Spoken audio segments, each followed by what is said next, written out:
Alladzi bi ni'matihi tatimmus shalihat. Segala puji bagi Allah Jalla Jalaluh yang karena nikmatnya kebaikan-kebaikan menjadi sempurna. Sebuah anugerah Allah, kita sampai ke malam Jumat lagi. Malam yang terindah sepanjang hari, sepanjang pekan. Pada hari Jumat Allah menciptakan Nabi Adam alaihissalam. Pada hari Jumat kelak kiamat akan terjadi. Dan pada hari Jumat kelak manusia akan dibangkitkan kembali. Perbanyaklah salawat buat Nabi alaihi salatu wassalam. Allahumma salli wa sallim wa zid wa barik wa an'im ala abdika wa rasulika sayyidina wa maulana Muhammadin wa ala alihi wa ashabihi ajma'in. Ya Allah, semoga salawat dan salam senantiasa Engkau curahkan untuk hamba kekasih-Mu, untuk baginda Nabi kita Muhammad alaihi salatu wassalam, untuk keluarga beliau, untuk para sahabat beliau, dan orang-orang yang mencintai beliau. Amma ba'd, ahibati fillah, mengingatkan semuanya. Malam ini, malam tanggal 28 Rajab 1442 Hijriah. Insya Allah 2 hari lagi mungkin kita masuk ke bulan Sya'ban. Bulan yang banyak dilalaikan oleh banyak manusia. Padahal Rasulullah SAW di bulan ini beliau lebih banyak lagi ibadahnya. Khususnya ibadah puasa. Ketika ditanya oleh Usamah bin Zaid radhiyallahu anhuma tentang rahasia kenapa beliau banyak berpuasa di bulan Sya'ban. Lalu beliau memberikan jawaban, dzaka syahrun baina Rajab wa Ramadan. Itu bulan yang letaknya antara bulan Rajab dan bulan Ramadan. Yaghfalu anhun nas. Kebanyakan manusia lalai di bulan ini. Padahal di bulan itu turfa'u fihil a'malu ila rabbil alamin. Amalan kita, amalan setahun itu diangkatnya di bulan Sya'ban nih. Beliau alaihissalatu wassalam ingin ketika diangkat amalannya dalam kondisi berpuasa. Karena kita tahu satu-satunya ibadah yang pahalanya hanya Allah yang memberikan adalah puasa. Allah mengatakan illa saum fa innahu li wa ana ajzi bihi. Hibati fillah, tapi terkadang kesibukan kita mencari dunia. Kesibukan kita memperkaya diri. Membuat sebagian lupa dengan tujuan hidup yang sebenarnya. Kalau kita melihat kondisi perekonomian di negeri kita atau di negeri orang, kita melihat ada keberagaman yang terjadi di masyarakat. Ada yang kaya raya, ada yang kaya biasa. Ada yang mau kaya, ada yang hampir kaya, dan ada yang belum kaya, dan ada pula yang sudah pernah kaya. Ada yang rumahnya, subhanallah, beribu-ribu hektar. Ada yang rumahnya hanya rumah petak yang kecil. Kenapa itu semua terjadi? Siapa yang membuat fulan jadi kaya dan siapa yang membuat fulan belum kaya? Atau bahkan mati dalam kondisi miskin? Bukan keinginan manusia. Sekali lagi, bukan keinginan manusia. Kita semua inginnya kaya. Itu sudah menjadi fitrah manusia karena kita cinta sama harta ini. Wa innahu lihubbil khairi lasyadid. Sesungguhnya manusia itu kecintaannya kepada al-khair, kepada harta ini berat. Bahkan di sini muncul pemikiran bahwa orang kaya itu orang yang dicintai Allah. Orang yang bisnis dan usahanya lancar, yang jabatannya dimudahkan, yang posisinya begitu mempesona, dikatakan ini orang Allah meridhoinya. Tunggu dulu. Jangan gampang memberikan penilaian sebelum tahu hakikat yang sebenarnya dari peristiwa tersebut. Di surat Az-Zukhruf ayat 32, apa kata Allah?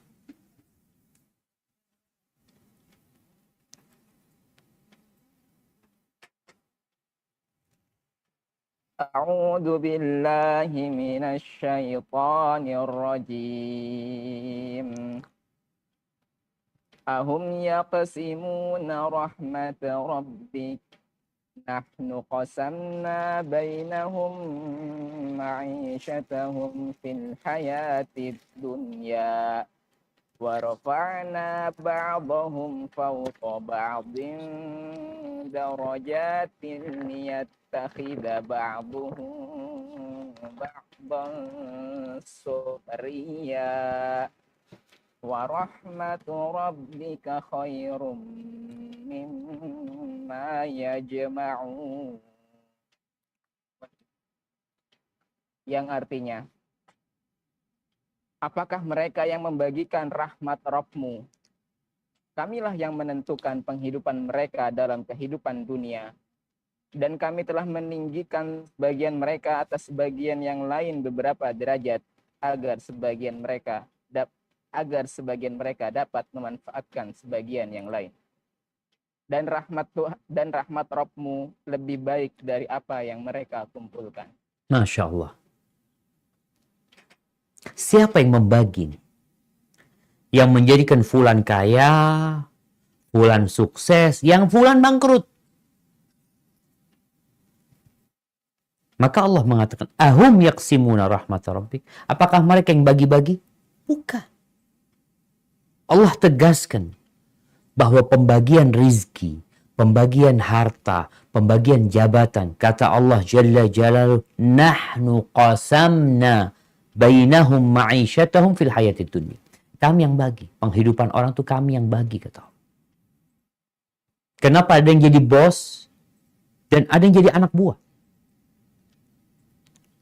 Kenapa ada yang jadi supir, ada yang jadi mekanik? Allah yang bagi. Dan semua itu berdasarkan hikmah. Sehingga kita melihat roda kehidupan itu berputar. Bisa dibayangin kalau semuanya itu rata. Kaya sama semua kekayaan. Kira-kira apa yang akan terjadi di muka bumi ini? Nunggu mati. Selesai. Nggak ada yang nanam padi. Ketika dikatakan, kenapa kok nggak tanam padi? Aku punya duit, ada apa tanam padi? Nggak ada yang kerja di pom bensin. Kenapa? Orang-orang katakan, aku punya duit, ada apa aku kerja? Nggak ada yang akan jadi pembantu, nggak akan ada yang jadi tukang, kuli, nggak ada semuanya. Disinilah hikmah Allah Azza wa Jal. Sehingga kadang-kala kita tatkala melihat orang, ya Allah, kenapa orang ini miskin ya? Di situ ada hikmah Allah. Sehingga seorang hamba itu harus sadar bahwa kita berada dalam pengaturan Sang Pencipta. Lalu Allah sebutkan, wa rahmatu rabbika khairun mimma yajma'un.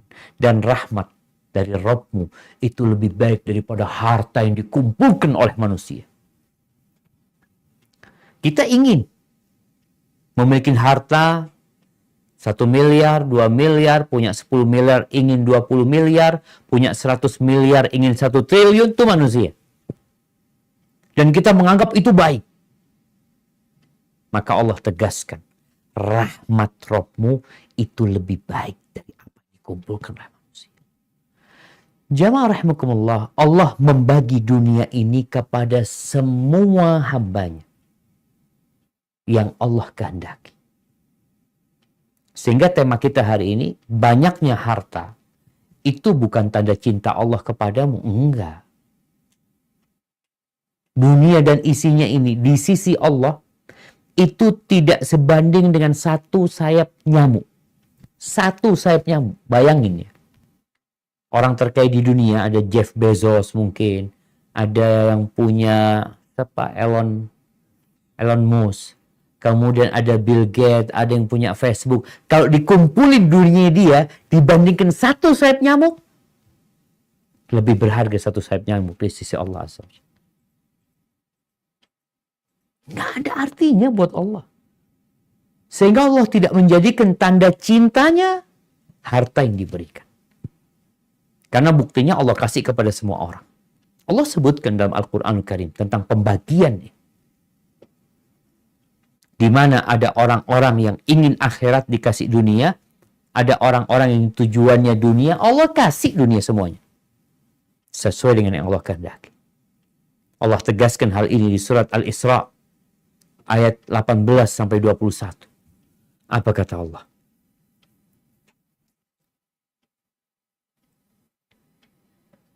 A'udzu billahi minasy syaithanir rajim.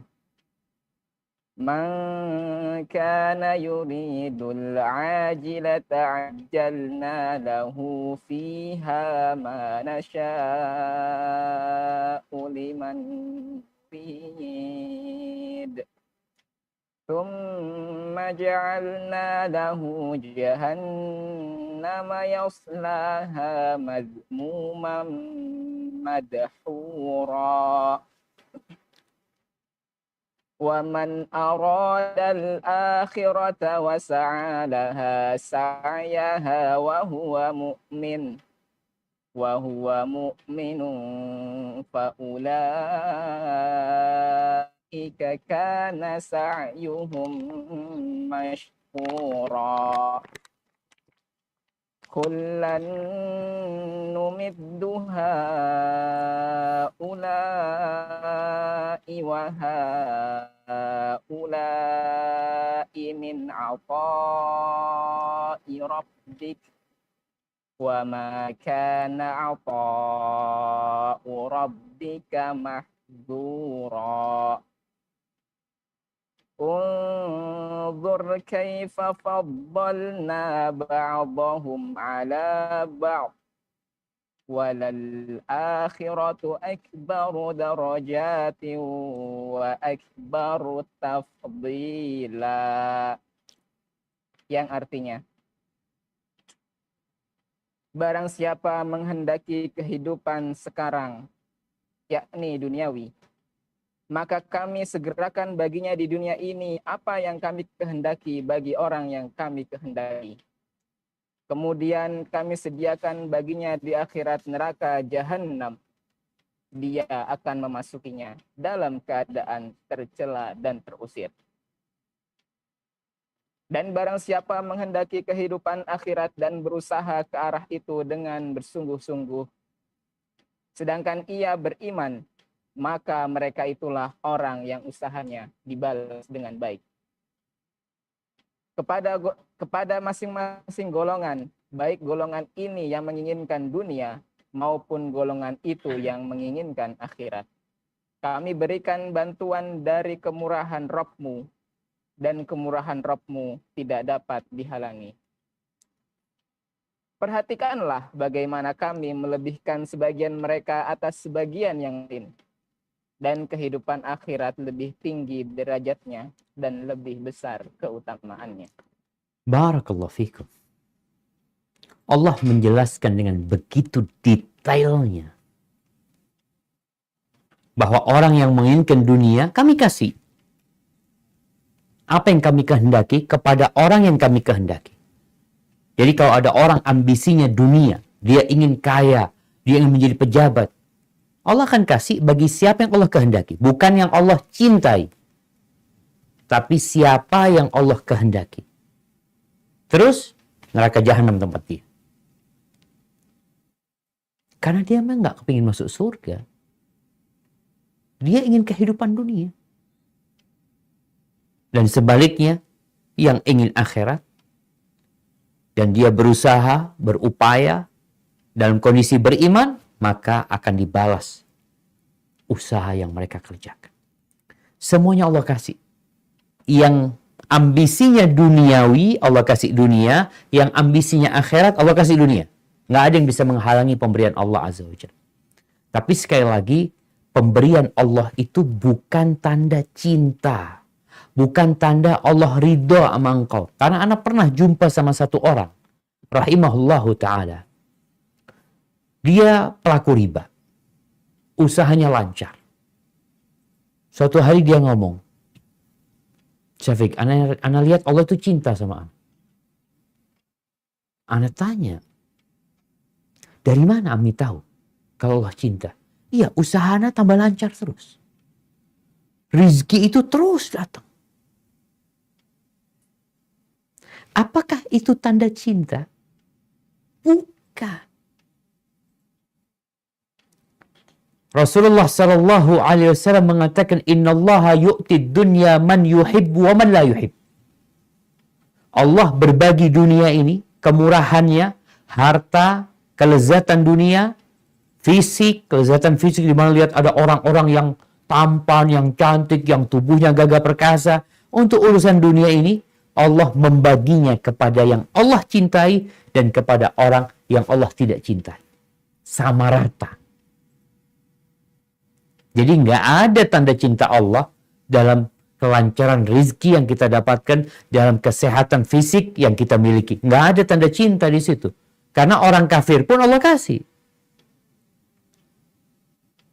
Walakin la yu'til iman illa man yuhib. Tapi Allah tidak membagi keimanan kecuali kepada orang yang Allah cintai. Ahibati fillah. Ya, sekarang kita bisa melihat. Umat sebelumnya juga kita bisa melihat. Antara Nabi Musa. Bayangkan Nabi Musa mengembala kambing. Nggak punya apa-apa beliau. Beliau nikah nggak punya mahar. Terus maharnya apa? Udah melihara kambing selama 10 tahun. Bagaimana dengan Fir'aun? Yang kekayaannya jangan ditanya. Bagaimana dia membuat istana-istana yang dilewatin oleh sungai Nil. Bagaimana dia memiliki pasukan tentara yang dikatakan jumlahnya 600.000 pada masa itu. Terus gimana sekarang? Antara Fir'aun sama Nabi Musa. Siapa yang Allah cintai? Kalau engkau memiliki standar harta itu tanda cinta Allah, maka berarti Allah nggak suka sama Nabi Musa alaihissalam. Itu standar yang tidak benar. Antara Nabi Ibrahim dengan Namrud. Ya Allah, jomplang jemaah. Ini raja. Wahada Nabiullah Ibrahim alaihissalam. Habis diusir sama orang tuanya. Habis dibakar sama kaumnya. Allah selamatkan dia. Nggak punya apa-apa. Antara Nabi kita Muhammad alaihi salatu wassalam sama Abu Jahal. Sama Al-Walid bin Mughirah. Al-Walid bin Mughirah ini subhanallah orang kaya raya jemaah di Mekah. Bagaimana kekayaannya? Kalau musim haji selama 40 hari dia potong 10 ekor onta tiap hari. Untuk jemaah haji. Kaya raya. Bangunan Ka'bah ketika direnovasi. Ka'bah itu ada 3 siku, 4 sisi ya. 4 sisi, 3 sisinya dibangun oleh orang Quraisy, urunan orang-orang Quraisy. 1 sisinya Al-Walid yang membangun dengan uangnya sendiri. Kita tahu kehidupan Nabi SAW. Tatkala beliau sudah tinggal di kota Madinah. Marrah hilalun, thumma hilalun, thumma hilal. Berlalu rembulan, datang rembulan selanjutnya, datang bulan sabit selanjutnya. Dan di rumah Nabi alaihi salatu wassalam kompornya tidak hidup. Apakah Allah nggak cinta sama Nabi SAW? Oleh karena itu, orang-orang kafir, sekali lagi, orang-orang kafir, yakni orang-orang yang tidak beriman, kepada Allah dan hari akhir, itu mereka sempat menuntut kepada Nabi SAW. Engkau Nabi seharusnya kaya, engkau kan Rasulullah, engkau katanya utusan Allah, seharusnya Allah berikan kekayaan kepadamu, baru kita percaya. Itu keinginan mereka, karena mereka nggak tahu dengan hakikat kehidupan dunia, yang tidak lain hanya seperti bangkainya kambing yang cacat. Bagaimana orang-orang Mekah menuntut kepada Nabi SAW agar Nabi jadi orang kaya, punya berbagai macam harta benda, punya rumah yang mewah, punya kebun-kebun. Subhanallah. Mereka pernah menuntut itu kepada Nabi SAW untuk membuktikan kalau beliau itu Nabi. Tapi ini standar yang nyeleneh dan menyimpang. Di surat Al-Isra ayat 91 sampai 94. Allah menceritakan tuntutan orang musyrikin kepada Nabi. Mereka mau mengambil Nabi itu harus seperti yang ada dalam bayangan mereka. Apa kata mereka?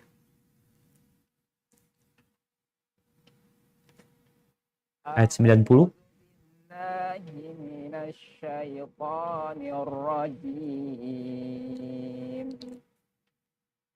وقالوا لن نؤمن لك حتى تفجر لنا من الأرض ينبوعا أو تكون لك جنة من نخيل وعنب فتفجر الأنهار خلالها تفجيرا أو تسقط السماء كما زعمت علينا كسفا أو تأتي بالله والملائكة قبيلا أو يكون لك بيت من زخرف أو ترقى في السماء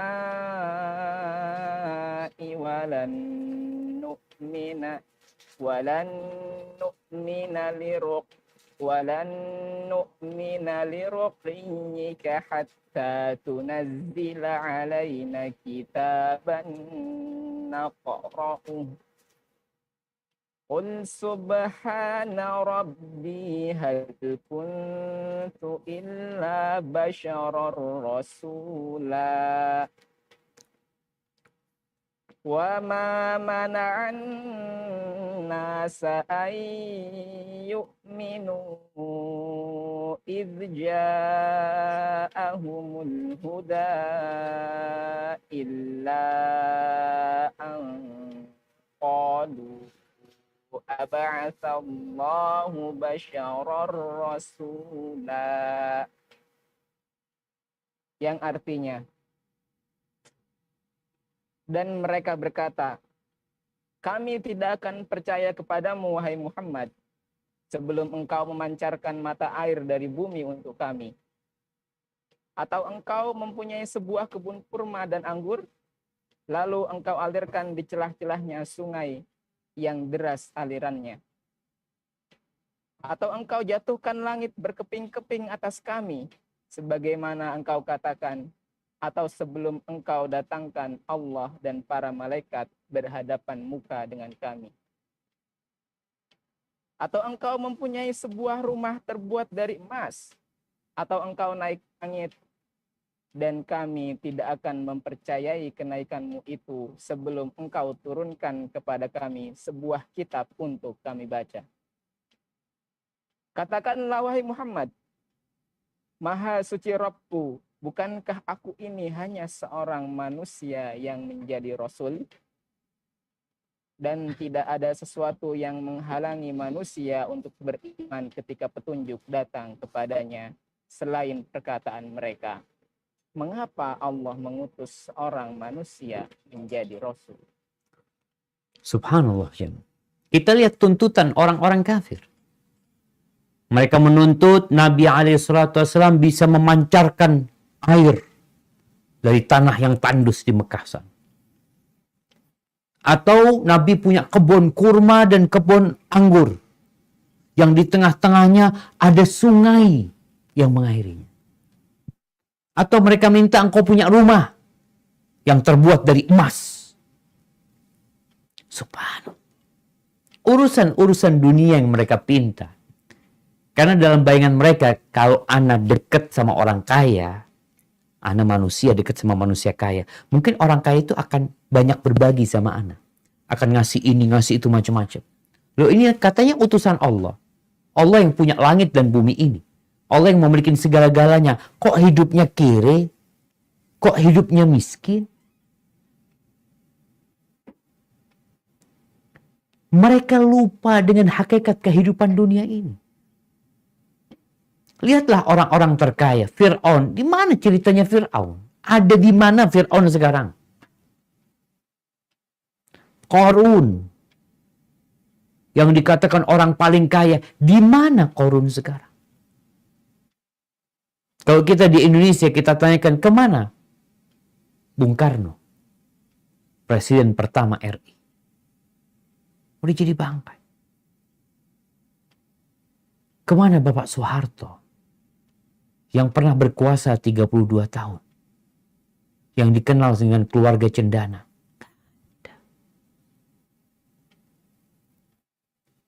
Memang orang yang kurang beriman menjadikan dunia ini sebagai tanda cinta.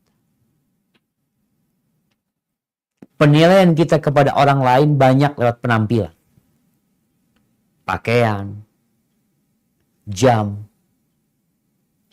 sepatu, tas, kendaraan.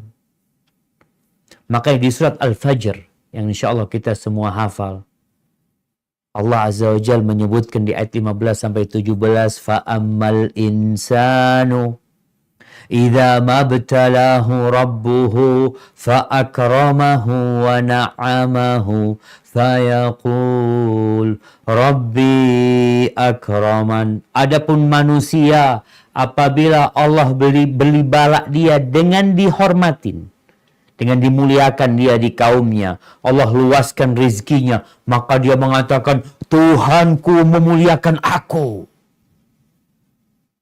Wa amma idza mabtalahu faqadara alaihi rizqahu fayaqulu rabbi ahanan.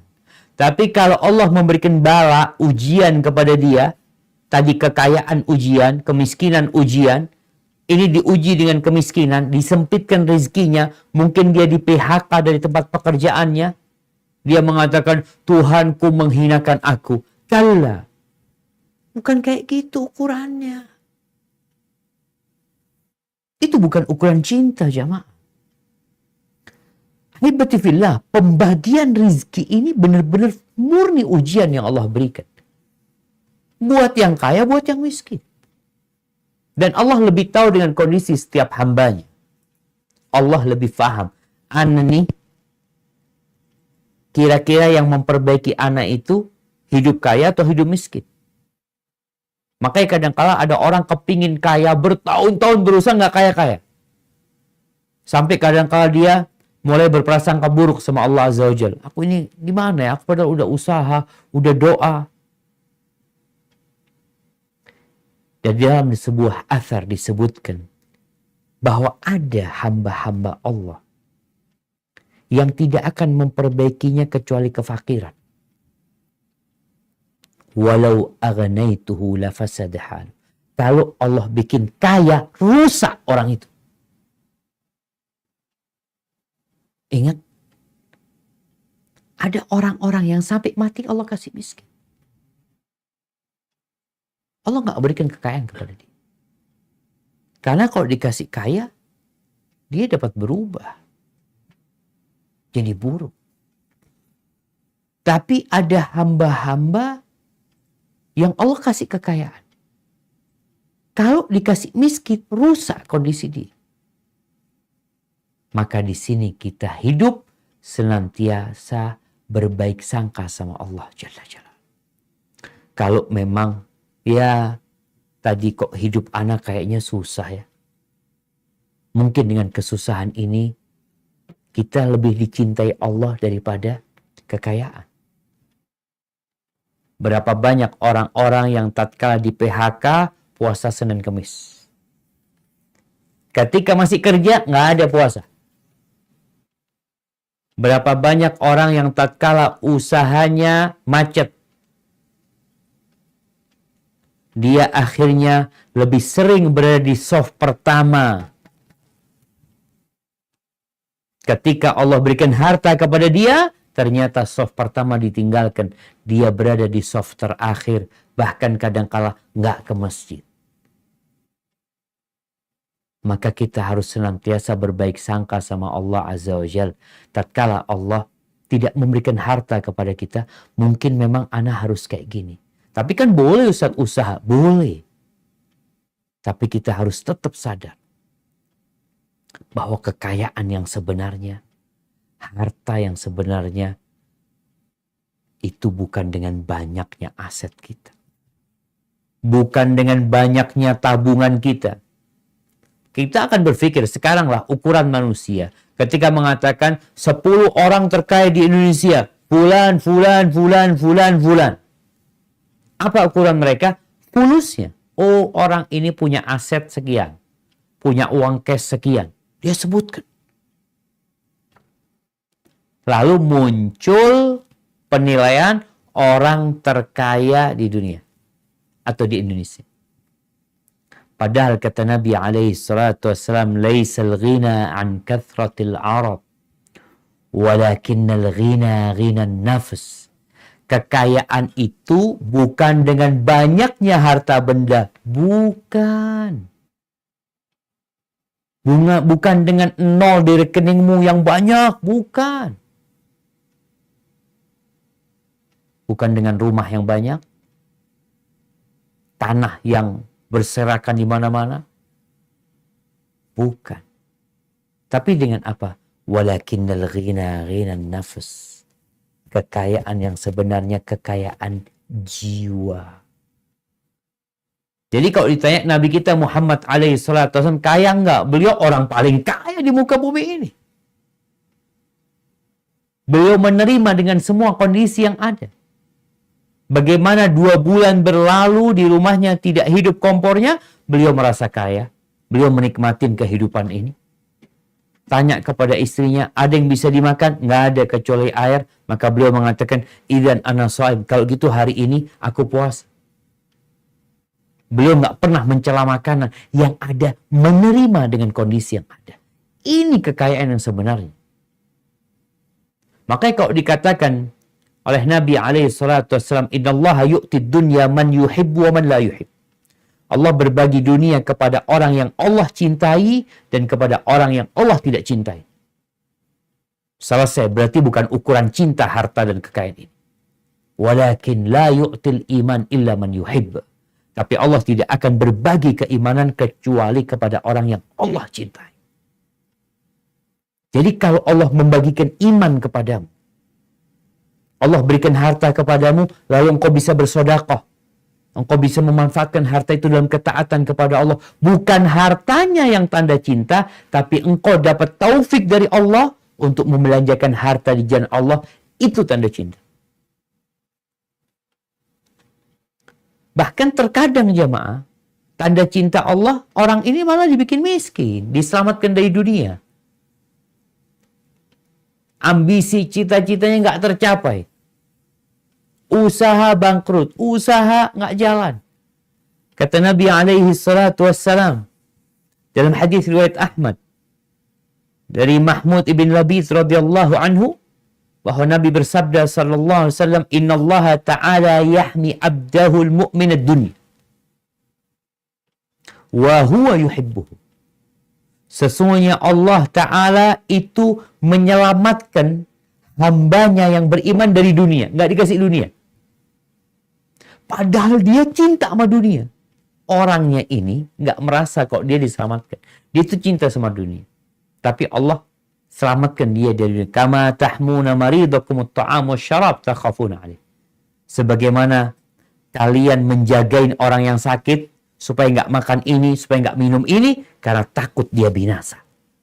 Begitu pula Allah Azza wa Jalla terkadang menyelamatkan hambanya dari dunia dalam kondisi dia suka sama dunia karena cinta Allah sama dia. Supaya dia selamat dari dunia ini. Ahibati fillah. Di riwayat At-Tirmidzi dari Qatadah bin Nu'man radhiyallahu anhu, qala Rasulullah sallallahu alaihi wasallam, idza ahabballahu 'abdan, kalau Allah cinta sama hambanya, hamahud dunya, Allah selamatkan dia dari dunia. Subhanallah. Jadi ternyata miskin itu bisa jadi tanda cinta. Hamahullahu dunya kama yadhallu ahadukum yahmi saqimahul ma. Sebagaimana kalian kalau merawat orang yang sakit, dijaga, nggak boleh minum ini, nggak dikasih air, enggak, bahaya kalau dia minum air. Itu kadangkala tanda cinta. Jamaah rahimakumullah, di surat Al-Anbiya ayat 35. Apa kata Allah tentang ujian yang Allah berikan? Itu ada kaya, ada miskin, ada susah, ada suka, ada kemudahan. Apa kata Allah Jalla Jalaluhu?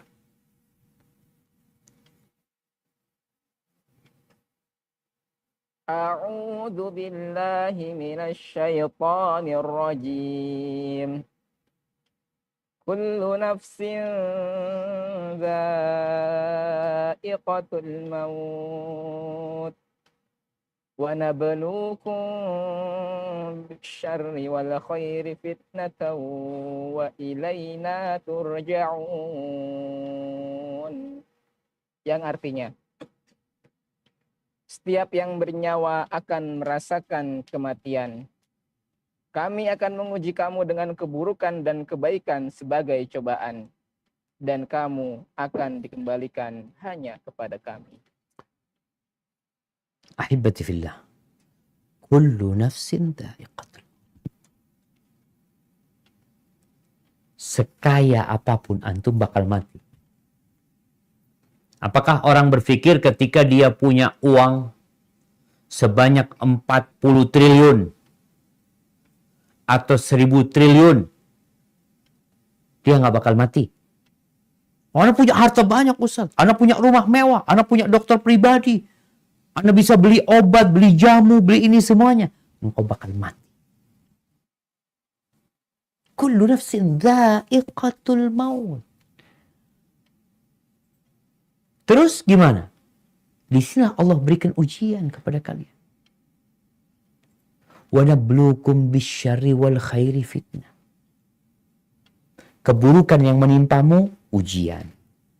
Kebaikan yang menimpamu, ujian.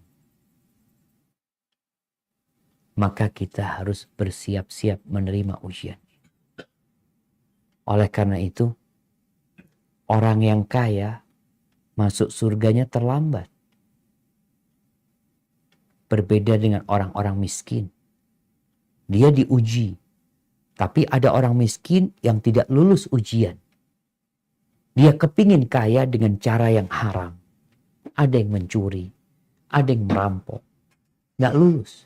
Tapi ada juga orang kaya nggak lulus ujian, korupsi.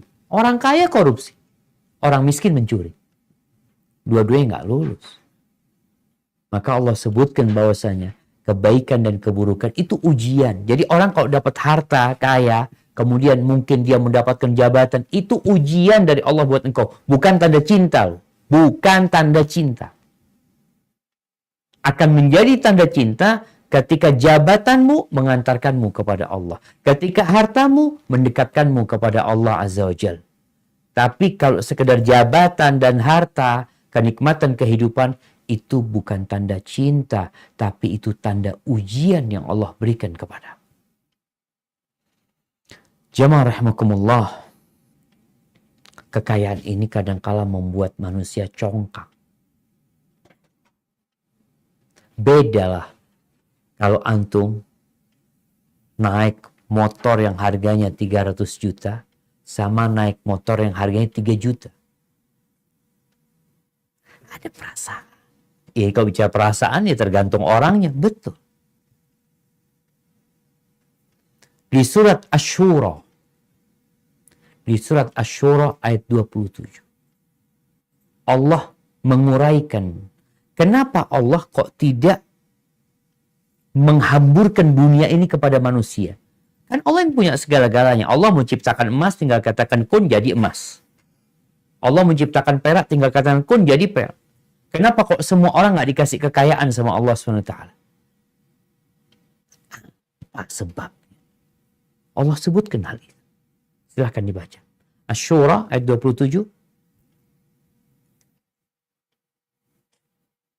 A'udzu billahi minasy syaithanir rajim. Walau basatallahu rizqa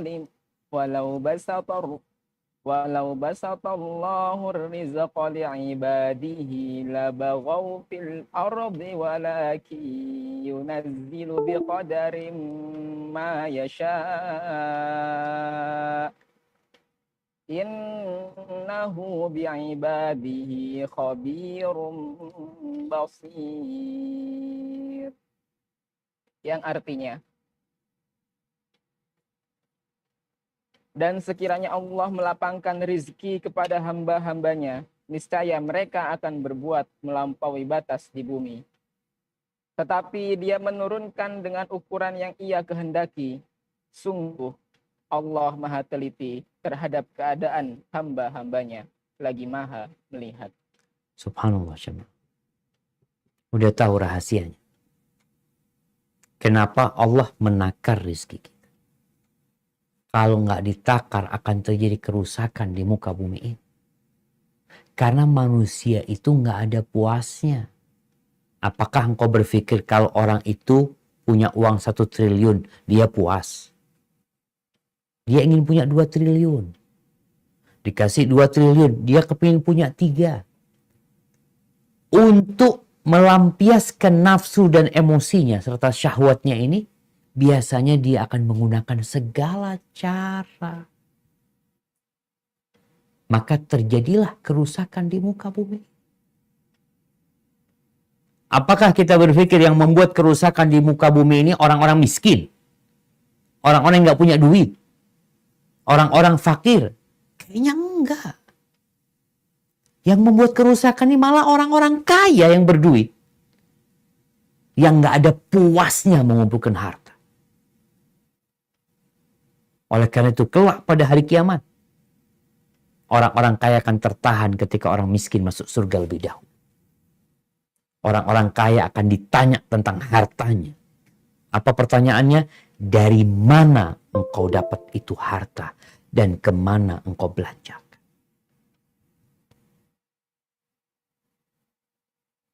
Kalau kita melihat ya, kehidupan orang-orang miskin, biasa. Artinya keimanannya sama orang kaya. Tapi orang miskin, pagi kerja, sore, mau kemana Ustaz? Maafi fulus gitu.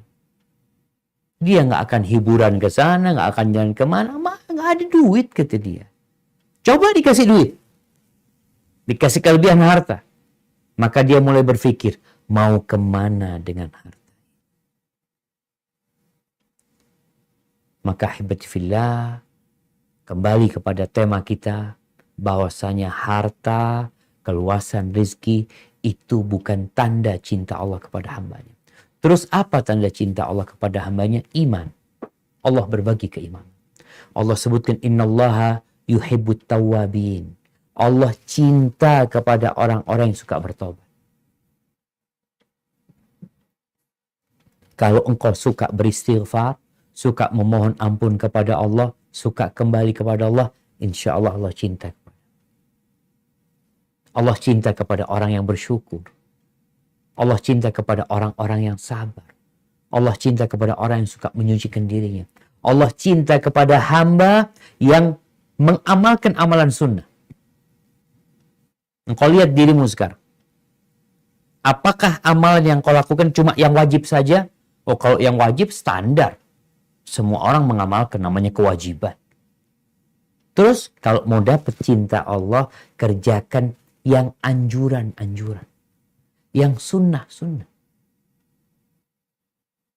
Oh kan nggak wajib? Iya nggak wajib. Tapi engkau katanya mau cinta. Di sini kata Allah Azza wa Jal, "Wa ma taqarraba ilayya 'abdi" dalam hadis qudsi ya, "bi syai'in ahabba ilayya mimma aftaradtuhu alaih." Tidak ada amalan yang lebih aku cintai yang dengannya hambaku mendekatkan dirinya kepadaku daripada yang wajib-wajib. Jadi yang wajib ini Allah cinta. Kemudian nih hamba, "Wa ma yazalu 'abdi yataqarrabu ilayya bin nawafili hatta uhibbah." Dan hambaku ini nggak berhenti di yang wajib. Dia lanjutkan dengan yang anjuran-anjuran, yang sunnah-sunnah dia kerjakan sampai akhirnya Allah cinta sama dia. Sampai aku cinta sama dia, kata Allah. Inilah tanda cinta. Jadi meninggalkan yang haram, yang makruh ditinggalkan, melaksanakan yang wajib, dan mengamalkan yang sunnah. Baru Allah akan mencintai.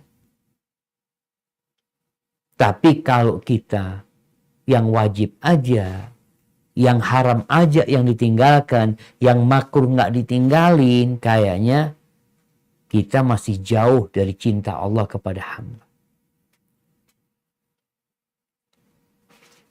Suatu hari Nabi SAW mengatakan, "Idza ra'aita Allah yu'til 'abda ala ma'asihi ma yuhib."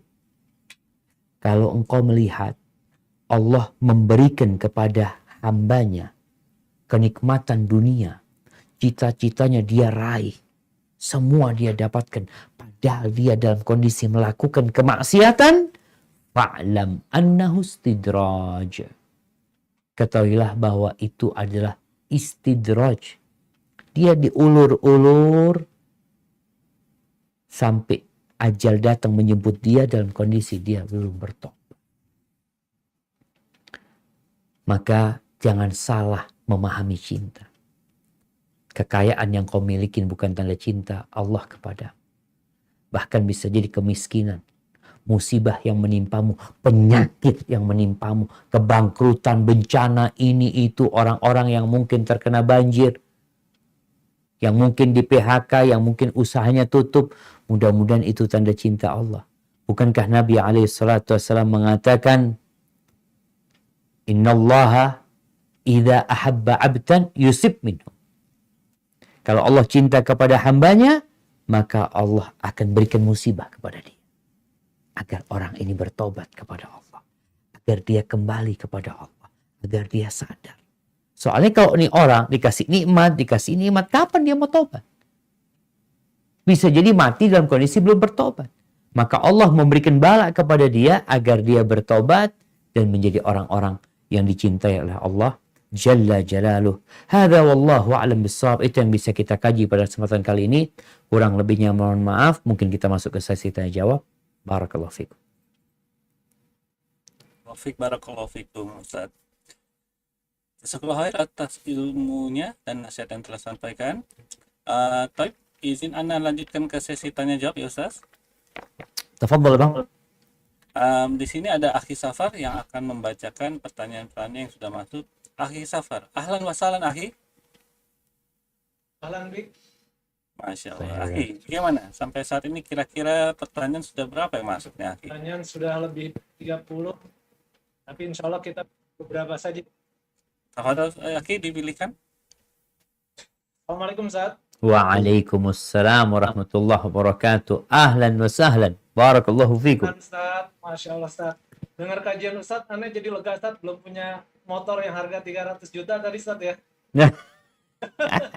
Gak perlu khawatir Ustaz ya, Masya Allah. Aman-aman Bang. Buat yang hartanya masih terbatas gitu insya Allah. Atau cuma buat ngeles gitu Ustaz. Allah, kalau nggak terbatas kayaknya nggak ikut kajian Bang Safar. Masya Allah. Semoga nggak begitu. Baik, Ustaz, bacakan Ustaz ya. Fadhal Bang. Ini ada jamaah yang bertanya, izin bertanya, rezeki kita itu kan yang disedekahkan atau yang sudah kita pakai atau kita makan. Bagaimana hukumnya jika jamaah ini menyimpan uang di bank untuk keperluan membeli sesuatu yang mungkin mahal ya, seperti rumah atau berumroh sehingga dia perlu menabung. Nah, gimana status uang tabungan tersebut? Apa dosa? Nah, barakallahu fikum. Ahibati fillah. Iya, Tadi disebutkan rezeki kita itu yang kita makan, yang kita pakai, yang kita sedekahkan. Kalau yang kita simpan, belum tentu punya kita. Seperti orang, Masya Allah, dia punya tabungan mau beli rumah. Apakah rezeki dia? Belum tentu. Bisa jadi dia mati, uang itu jatuh menjadi milik ahli waris. Orang yang mau berangkat umroh, dia tabung. Bisa jadi dia nggak berangkat umroh. Duit itu jadi milik ahli waris karena dia meninggal dunia. Kemudian nasihat ana buat yang mau menabung, boleh menabung. Tidak dilarang.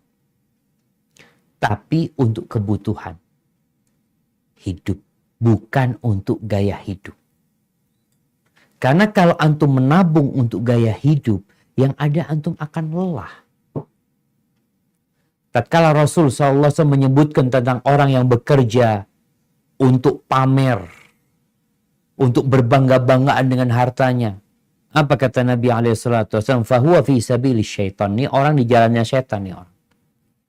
Berbeda dengan orang yang bekerja, yang menabung untuk kebutuhan keluarganya, untuk nafkah orang tua, anak-anaknya, atau dia mau menikah. Itu baik. Bahkan itu fi sabilillah. Tapi kalau mau menabung, tolong usahakan tidak di bank riba. Kalau engkau di rumah punya brankas besi, taruh di brankas besi. Kalau nggak punya, ya bisa beli emas rantakan, disimpan itu emas. Jadi yang jelas uang tabungan kita itu tergantung niatnya. Tapi belum tentu rezeki kita juga. Karena bisa jadi kita mati, duit itu jatuh kepada ahli waris kita. Hadza wallahu a'lam bissawab. Baik, Ustaz, jazakallahu khair, Ustaz. Masih berkaitan dengan harta nih, Ustaz. Nah. Ini kalau anak meminjamkan uang kepada orang tuanya, Ustaz, apakah harus ditagih atau tidak perlu, Ustaz? Padahal, Ustaz. Nah, barakallahu fikum.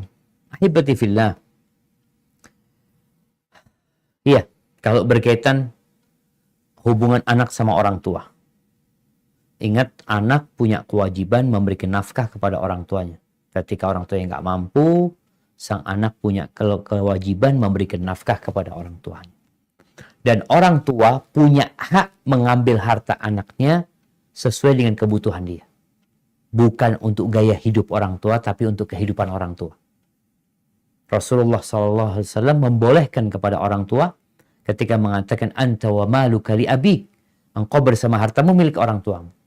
Di sini diperbolehkan orang tua mengambil harta anaknya untuk kebutuhan hidup, bukan untuk gaya hidup. Mengambil yang tidak menyusahkan hartanya. Tapi kadang-kala orang tua pinjam kepada anaknya, bukan untuk kebutuhan hidup, tapi tadi buat usaha, ini itu macam-macam. Terus gimana Ustaz? Itu terhitung utang apa bukan? Ya, ketika dia memang meminjam sama anaknya, maka itu jadi utang. Terus anaknya boleh nagih nggak? Boleh nggak boleh.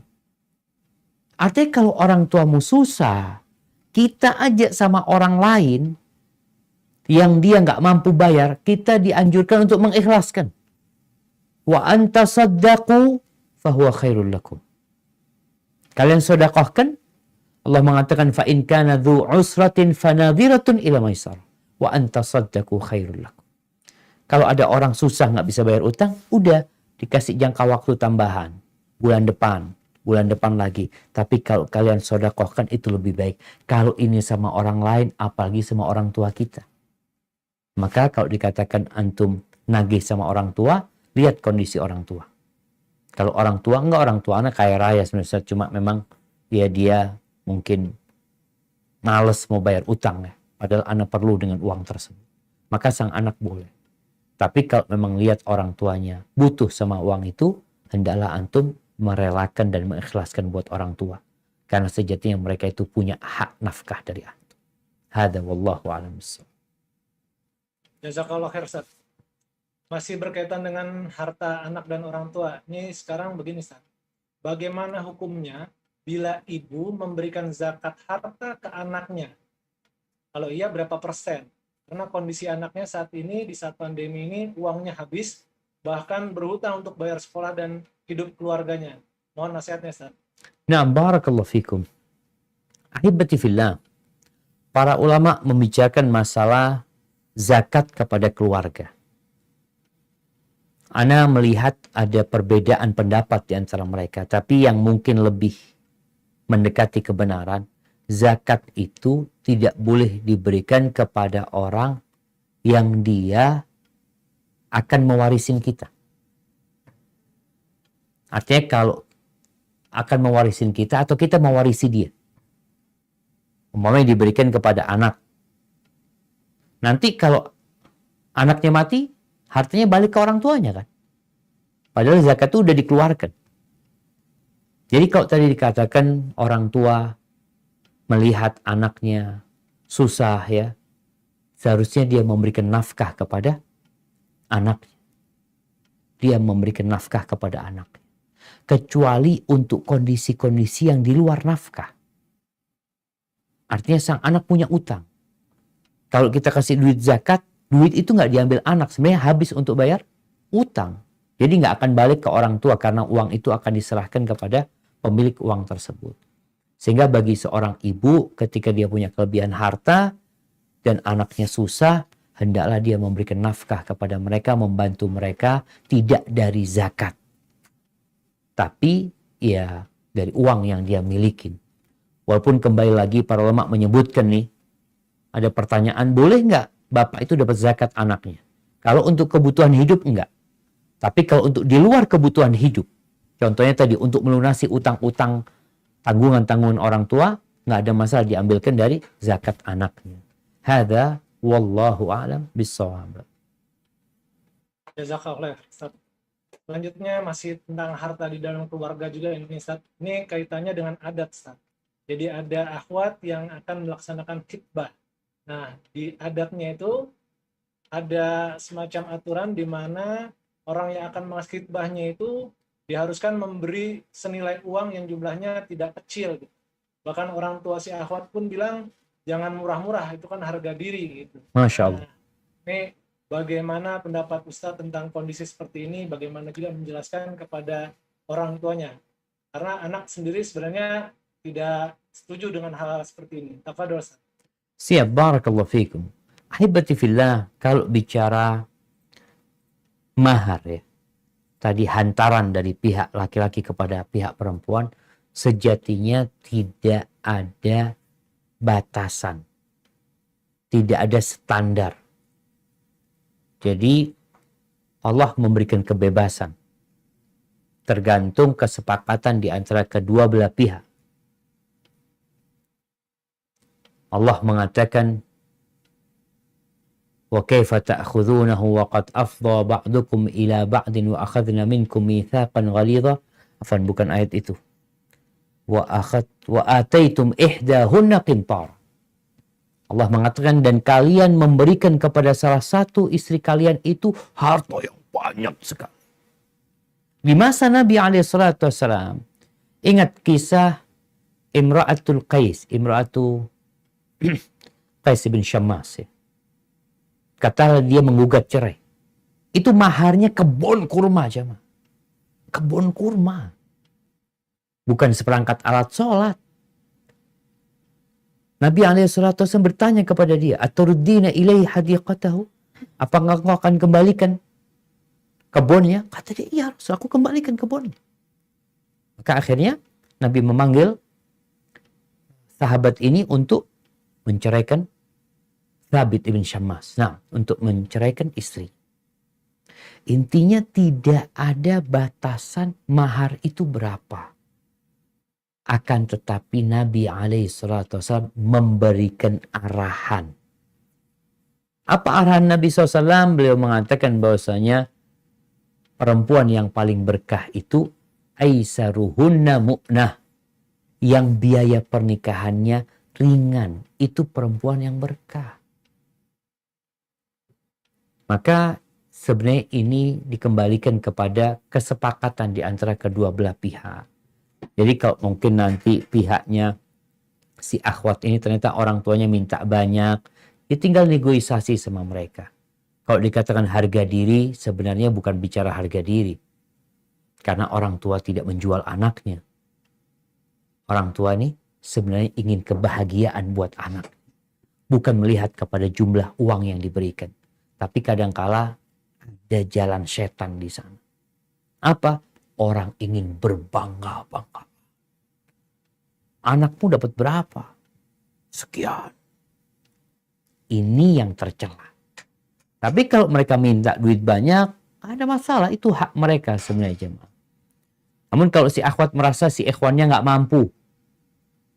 Karena di beberapa daerah jemaah, entah yang tanya ini dari mana. Jadi beberapa daerah tuh perempuan tuh kalau lulus SMA nilainya sekian. Kalau S1 sekian. Kalau dokter sekian. Kalau udah berangkat haji tambah mahal lagi gitu loh. Maka ini kembali kepada sepakatan. Tapi Rasulullah SAW memberikan arahan bahwa perempuan yang berkah itu adalah perempuan yang biaya pernikahannya itu ringan. Hadza wallahu a'lam bishawab. Ustaz, jazakallah khair Ustaz. Itu berita gembira buat para jomblo yang sekarang masih susah nyari buat ini Ustaz ya, buat mahar Ustaz ya. Nah, cari yang murah-murah gitu loh Bang. Makanya kadang-kala ada yang bingung, Ustaz Ana nggak punya mahar. Antum cari yang murah maharnya. Masya Allah. Cuma Bang katanya Bang, yang murah ini ya sesuai lah Bang. Jadi katanya yang ingin perempuan yang cantik-cantik mahalnya mahal gitu. Cantik, hafal Al-Quran, anaknya bangsawan, ya kayaknya nunggu tua baru bisa nikah tuh. Masya Allah. Itu effortnya beda ya Ustaz ya. Baik, Ustaz. Masih boleh berapa pertanyaan lagi Ustaz? Fadl Bang. Ya, ini ada pertanyaan tentang kuliah nih Ustaz. Jadi bagaimana pendapat Ustaz mengenai moderasi beragama yang saat ini sedang masif dan gencar disebarkan di berbagai kampus.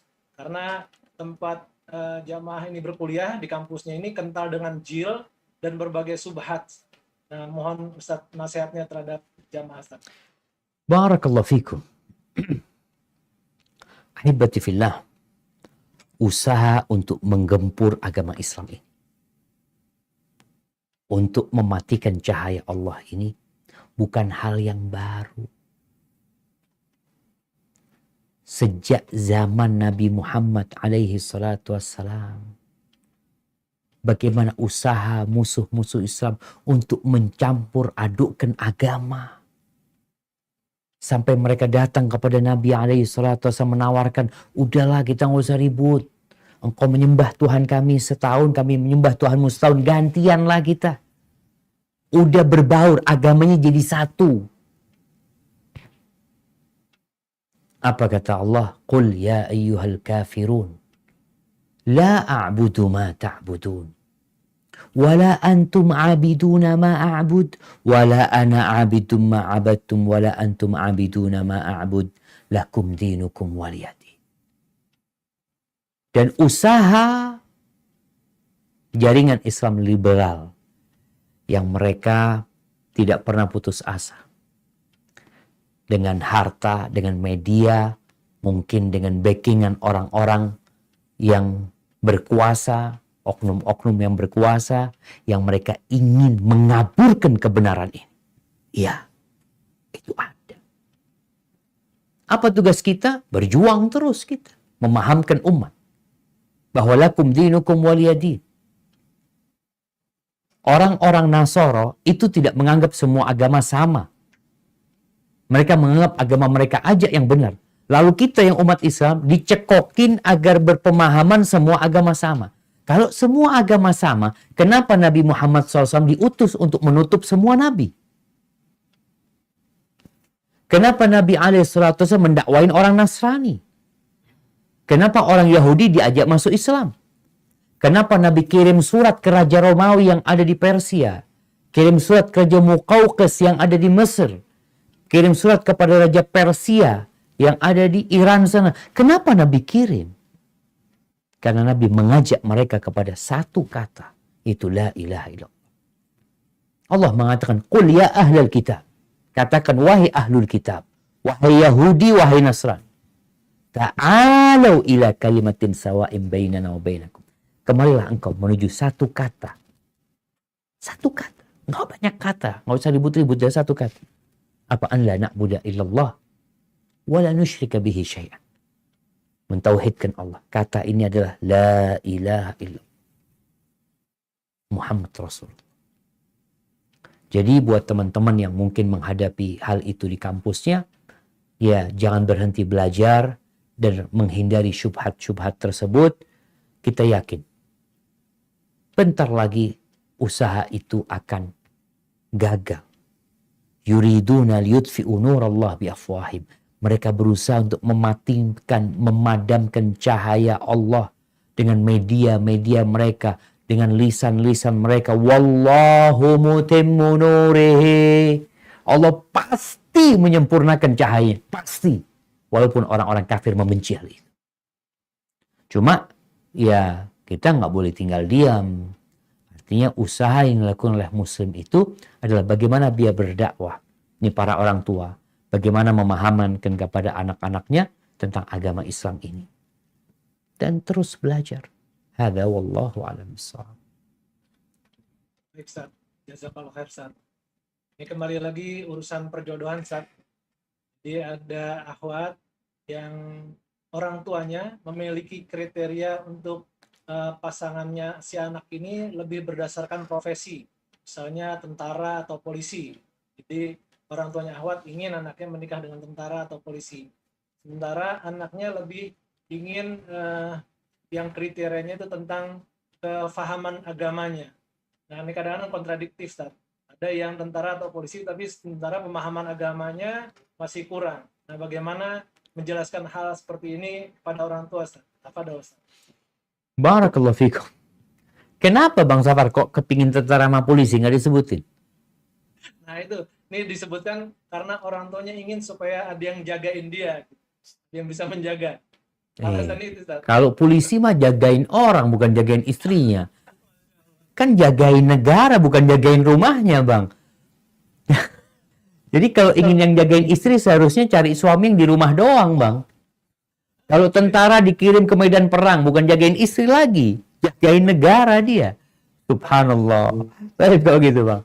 Baik, jamaah rahimakumullah. Kita semua punya ambisi dan cita-cita yang berbeda-beda. Maka muncullah pilihan dalam pernikahan. Kalau tadi dikatakan orang tuanya kepingin menantunya itu adalah polisi atau tentara. Dengan alasan supaya anaknya ada yang jagain. Padahal kalau kita lihat yang namanya polisi sibuk menjaga negeri ini, menjaga keamanan negeri ini. Yang kadang-kadang jarang pulang ke rumah. Tentara pun seperti itu. Kalau ternyata itu, insya Allah anak bisa memahamkan kepada orang tuanya.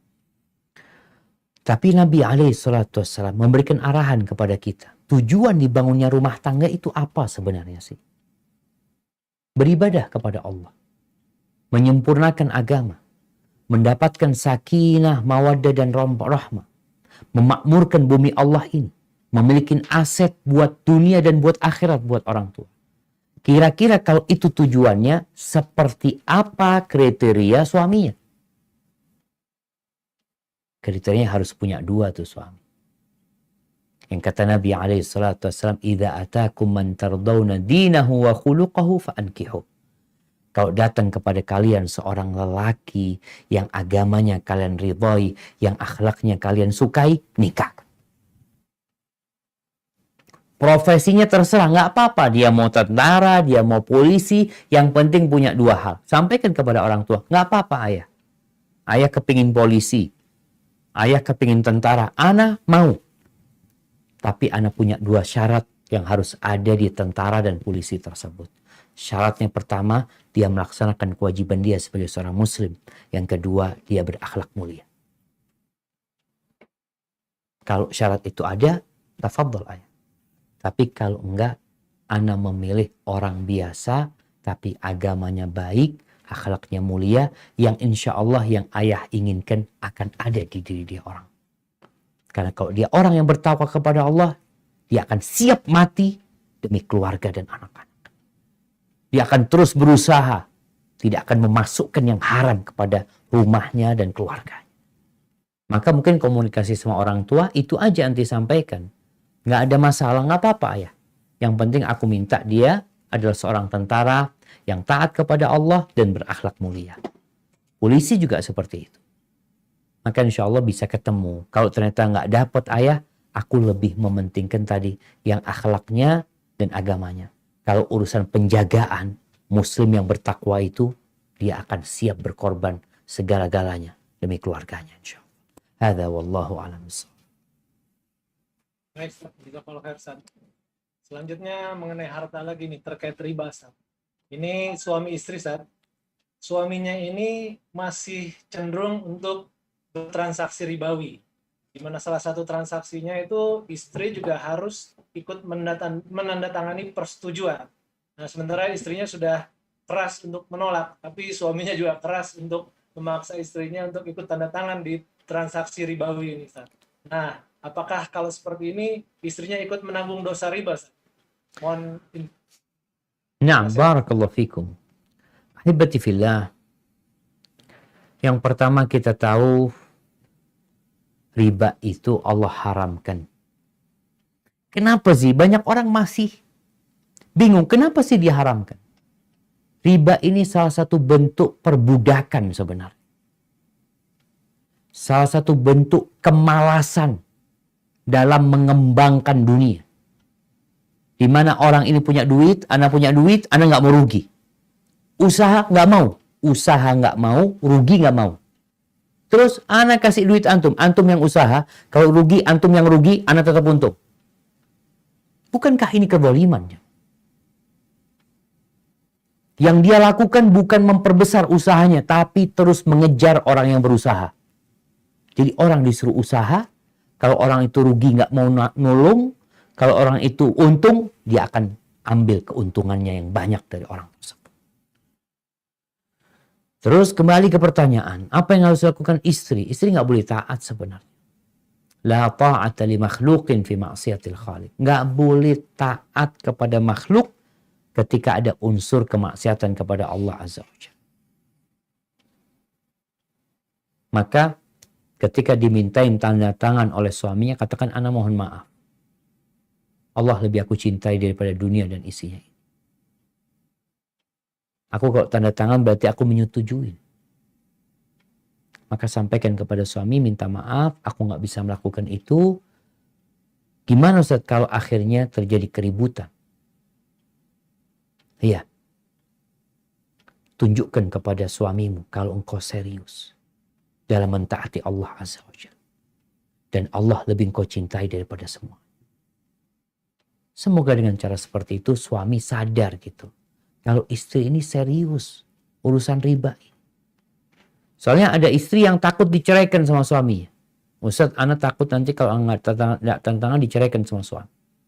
Terus engkau mau bertahan dengan suami yang seperti itu. Maka nasihat anak, lakukan komunikasi yang baik, lalu ambil keputusan. Kalau engkau memang harus tanda tangan seperti itu, aku minta maaf. Tidak ikut-ikut. Hadza wallahu a'lam bishawab.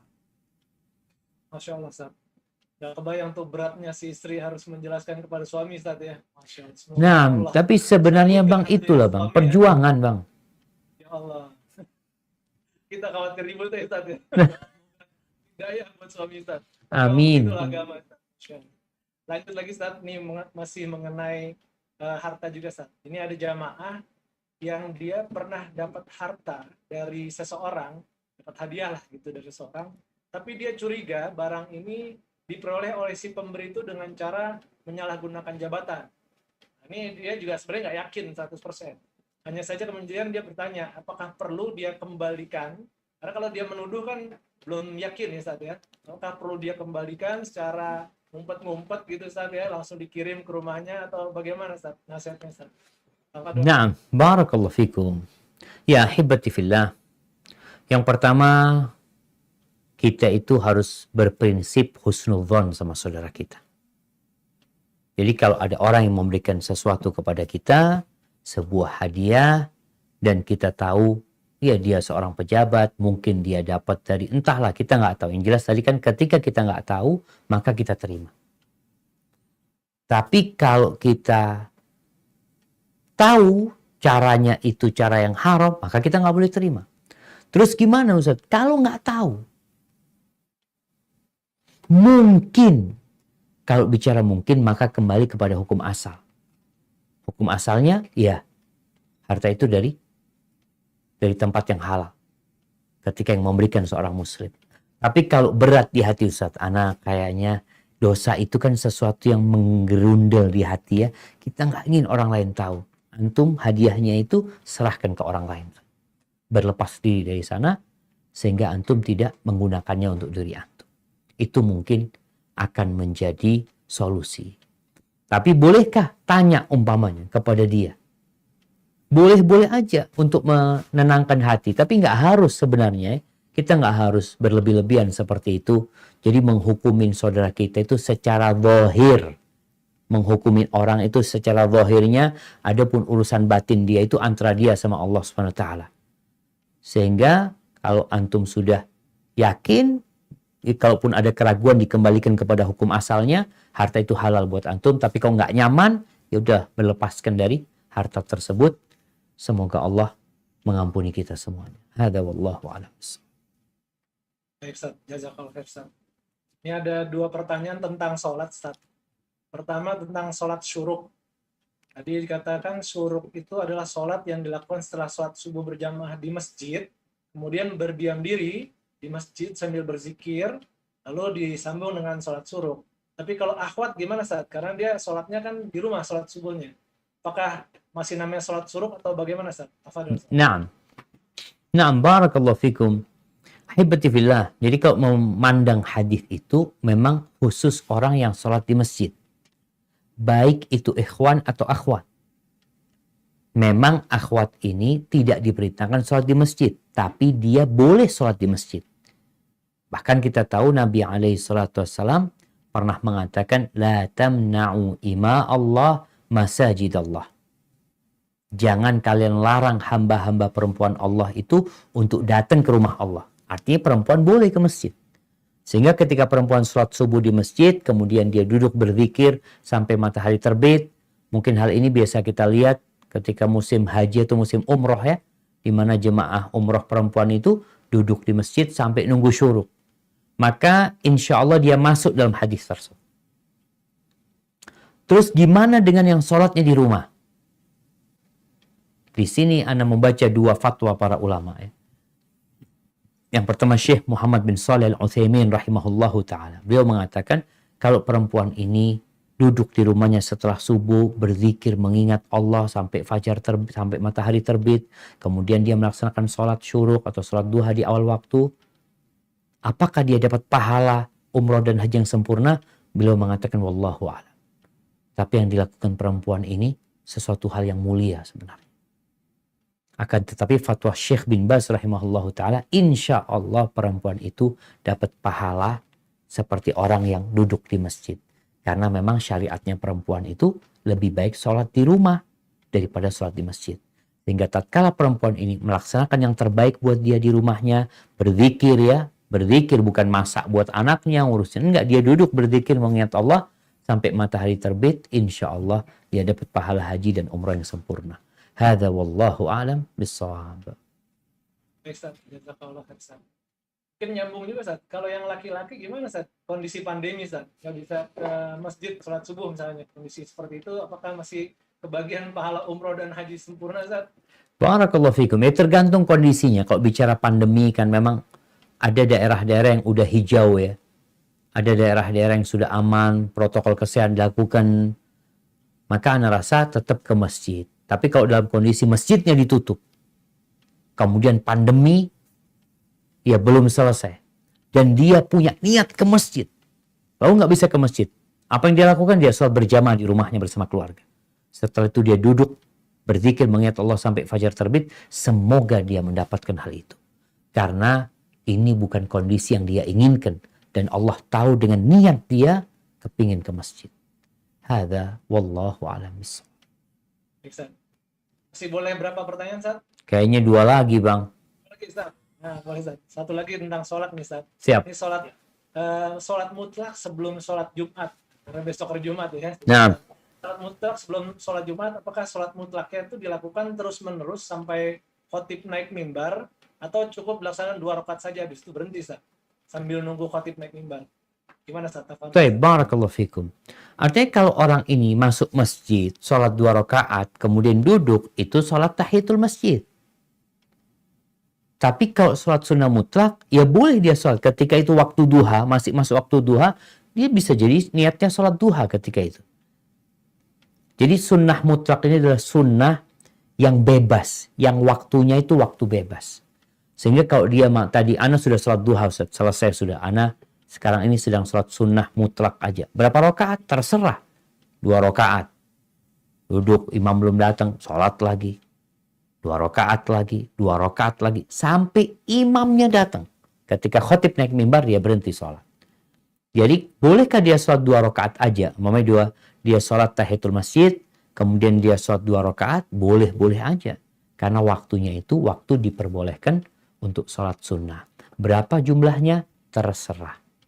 Hadza wallahu a'lam bishawab. Jazakallahu khair Ustaz. Terakhir Ustaz ya. Nah, Ini mohon nasihatnya nih. Ada akhwat yang sudah berkali-kali melakukan ta'aruf tapi gagal terus Ustaz. Sehingga akhirnya keinginan menikahnya jadi semakin melemah gitu, semakin kecil. Bahkan berpikir mungkin ini ya udahlah kesempatan untuk menuntut ilmu agama, masuk pondok pesantren gitu Ustaz ya. Nah, mohon nasihatnya Ustaz, mungkin motivasinya juga Ustaz. Apa doa Ustaz? Bang, penyebab gagalnya apa? Nggak disebutin di sana. Nggak disebutin Ustaz. Ini kalau dia sebutin dia umur sih 24 tahun Ustaz ya, secara umur kayaknya masih. Umurnya, iya. Nah, Mungkin itu bisa jadi nasihat umum buat yang umurnya lebih lebih banyak lagi Ustaz. Masya Allah, Masya Allah. Nah, barakallahu fiik. Ahibati fillah. Kembali kepada tema kita hari ini sebenarnya. Di mana kadangkala Allah itu menjagain kita dari dunia. Padahal kita mau. Allah nggak kasih itu. Karena Allah ingin kebaikan buat kita. Jadi buat akhwat-akhwat yang mungkin ta'aruf gagal, berbaik sangkalah sama Allah. Bisa jadi memang laki-laki itu nggak cocok buat anti. Atau bisa jadi anti belum siap untuk menikah.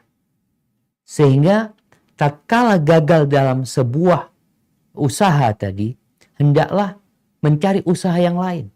Caranya apa? Ana akan banyak istighfar sama Allah SWT. Kadangkala kita ini lebih berpangku kepada sebab-sebab duniawi. Ana sudah ngomong sama fulan, ana sudah ikut biro jodoh fulan, ana udah, iya. Ketika udah dicoba semua jalur dunia, antum minta jalur langit, minta sama Allah SWT. Perbanyak istighfar, mohon ampun sama Allah SWT. Tawakal, berserah diri sama Allah. Tidak bersandar kepada fulan, tidak bergantung kepada fulan. Dan buat para wanita yang tadi mungkin umurnya lebih 20, mungkin 24 tahun, yang terkadang dia merasa pesimis untuk dapat menikah, jangan pernah putus asa. Berbaik sangkalah sama Allah. Dan kalau tadi anti Masya Allah mengatakan mungkin ana ini kesempatan untuk menuntut ilmu, alhamdulillah. Berarti anti orang yang berpikir positif, yang berbaik sangka sama Allah. Ketika satu pintu ditutup, ada banyak pintu kebaikan. Dan ada orang-orang yang mati tanpa menikah. Ada. Jodoh itu sudah ditetapkan. Dan bisa jadi Allah menyediakan buat anti yang mati dalam kondisi belum menikah, Allah jadikan jodoh yang lebih indah kelak di surga Allah SWT. Berapa banyak wanita-wanita yang menikah, kemudian dia ingin cerai sama suaminya, tapi nggak bisa cerai. Ternyata dia menikah, ya sama serigala, dengan manusia-manusia yang jahat kadangkala. Maka buat para akhwat, ketika berta'aruf juga, seperti yang sudah pernah kita bahas, yang namanya CV yang ditulis oleh lelaki tersebut itu hanya 55%. Sisanya anti harus cari tahu. Bukan dengan ngobrol sama dia. Ini kadang-kala ta'arufnya salah. Ta'arufnya itu ngomong-ngomongan sama dia. Yang namanya bicara bisa jadi bohong. Terus cari orang yang mengenal orang ini. Kemudian korek informasi dari dia. Setelah itu istikharah, lanjut atau tidak terserah hasil istikharah kita. Hadza wallahu a'lam bishawab. Mengingatkan kembali jamaah, malam ini malam Jumat, perbanyak salawat kepada Nabi alaihi salatu wassalam, perbanyak doa besok di akhir Jumat, jangan lupa baca surat Kahfi dan jangan telat ketika menuju ke masjid. Barakallahu fiik. Anda kembalikan ke Bang Safar. Jazakumullah khair. Barakallahu fiik Ustaz. Jazakumullah khairan kasiran. Kita kembalikan ke Akhi Waji. Tafadhol Akhi Waji. Lumayan banyak nih pertanyaannya hari ini. Jazakallah khair Ustaz ya. Masya Allah. Jazakumullah khair wa barakallahu fikum. Untuk Ustadz Dr. Syafiq di Jabal Salam MH Hafizahullah Ta'ala bersama tim SRB Official. Masya Allah, ilmu yang sangat bermanfaat sekali. Dan semoga kami semua dapat terus menuntut ilmu dan yang terutama mengamalkannya. Alhamdulillah, usai sudah kajian online malam ini. Semoga kita semua dapat terus menuntut ilmu dan Allah memberikan hidayahnya kepada kita, melindungi kita dari fitnah dunia dan selalu istiqomah dalam menuntut ilmu. Amin amin ya Rabb. Atas nama Majelis Taklim Awabin dan Atqiyah, mohon maaf kepada para jamaah apabila ada kekurangan dalam kajian malam ini. Jazakumullah khair wa barakallahu fikum. Sampai jumpa di kajian online berikutnya insyaallah hari Selasa 16 Maret pukul 1 siang dengan Ustaz Dr. Khalid Basalamah MA Hafizahullah Ta'ala. Kemudian untuk informasi jadwal kajian rutin akan kami tayangkan di layar di akhir kajian ini. Lalu informasi lain silakan follow IG, Twitter, YouTube, dan Facebook, WA, Telegram grup Awabin. Tapi kita tutup dengan membaca doa kafaratul majelis. Subhanakallahumma wa bihamdik asyhadu an la ilaha illa anta astaghfiruka wa atubu ilaik. Wabillahi taufiq wal hidayah. Wassalamualaikum warahmatullahi wabarakatuh.